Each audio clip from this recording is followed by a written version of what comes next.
Breaking Gulf News. Tripoli, every day, hundreds of people at Lebanon's northern port city of Tripoli board a ship bound for Turkey, but for most, the trip is anything but a relaxing holiday. The ship returns nearly empty, because most of those on board are not tourists but Syrians setting out on the first stage of a journey to escape their country's conflict and build a new life. These Syrians are mostly middle class and have the benefit of valid travel documents, meaning they can take advantage of the visa-free entry Turkey offers to Syrians. But once they reach Turkey's shores, at the ports of Tajikut or Mersin, they join the thousands who have gone before them, paying smugglers exorbitant fees and risking their lives to continue their journey onwards to Europe. At the port, Lebanon's largest after that in Beirut, many are reluctant to admit the purpose of their trip. Pulling 3 large suitcases behind him, Abu Yahya says he has come from Damascus with his wife and 2 children. He looks embarrassed as he says without conviction that he is going to Turkey to visit family. Nearby, a group of young men from Syria's central Homs province laugh.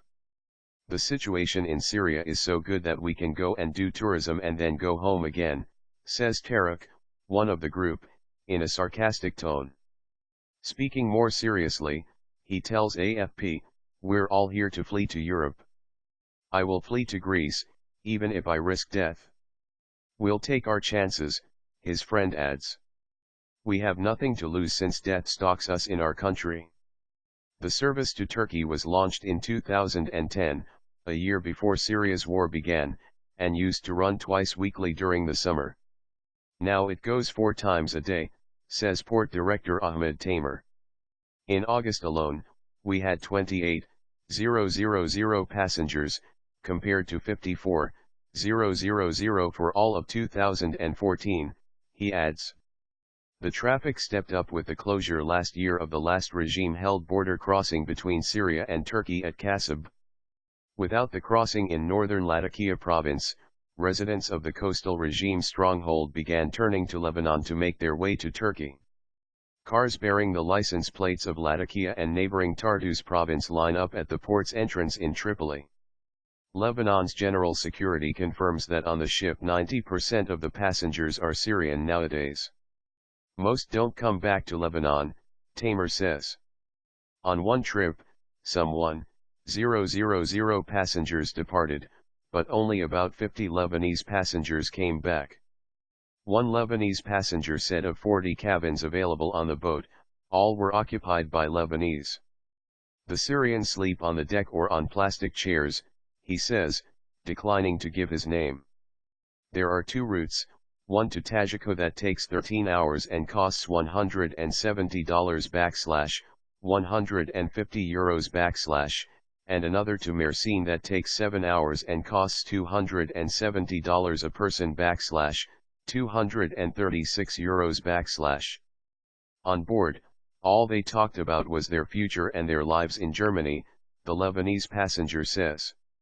Lebanon is home to more than 1 million Syrian refugees who have fled the conflict, most of them desperately poor and many lacking the paperwork necessary to board the ferry from Tripoli. They are forced to take their chances with illegal boats that sail from beaches near the city, risking being caught by police or cheated by smugglers. Some traffickers trick refugees, a security source tells AFP. They take their money, tell them to meet at a beach and never show up. Others take them to an island off the coast of Tripoli, pretending to authorities they are on a day trip, and then when night falls a boat takes them on to Turkey or Greece, he says. These trips can also be deadly, with several cases in recent months of refugees drowning after setting off from Lebanon in smuggler boats.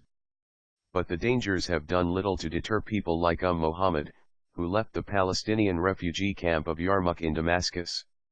She hopes to reach Greece with her young children, but has not yet saved up the $4,000 DH14,680 fee demanded by smugglers. I envy the families who have made it to Germany, she says. I will try again. Back at the ferry pier in Tripoli, passengers face hours of waiting before they are allowed to board. Security services have tightened checks at the port after seizing several falsified passports. Families approach the boat looking exhausted, some carrying children in their arms. "I'm going to Turkey with my family," says Imad.